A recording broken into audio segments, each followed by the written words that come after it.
police officers find a bag with a dismembered body by a river in Lanhai. The body cannot be identified, but an autopsy reveals a SIM card in the stomach of the dead man, which was purchased with documents belonging to a man from Chongzhou named Yuan Jiaoliang. Yuan Jiaoliang is alive and well, however, and when the police find him, he doesn't understand what it's all about. But the further the investigators delve into the case, the more obvious it becomes to them that Jiaoliang knows more than he is saying.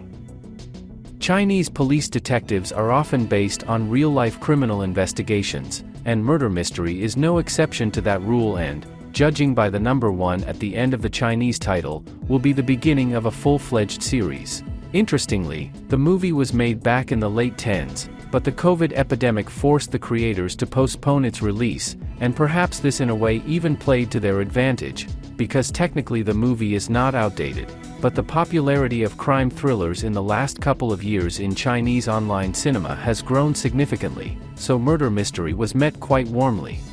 Nevertheless, it's clear that the movie was tried in post-production. Some plot lines, like the unsuccessful romantic relationship of the main investigator in this case, are only outlined, as if they were trimmed in order to make the action more dense. And in general, murder mystery is dramaturgically constructed rather oddly, so that the movie falls apart into 2 unequal parts. The first half is a traditional detective story about 2 investigators going around witnesses, finding evidence, clinging to inconsistencies, unwinding them and gradually putting together a general picture of what happened.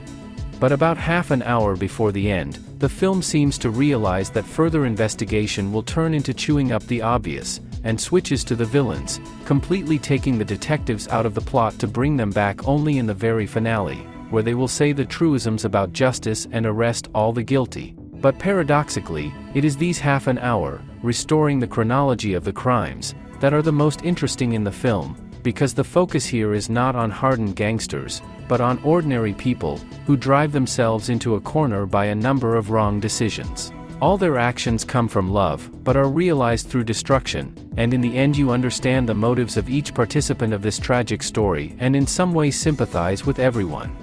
The movie has assembled a good cast, and it's largely due to this that the jagged structure of the narrative is taken with relative ease.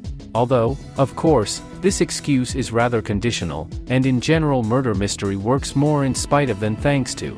The authors have thought out an interesting criminal intrigue, but told it confusingly, so that at the end of the movie you completely forget where it started.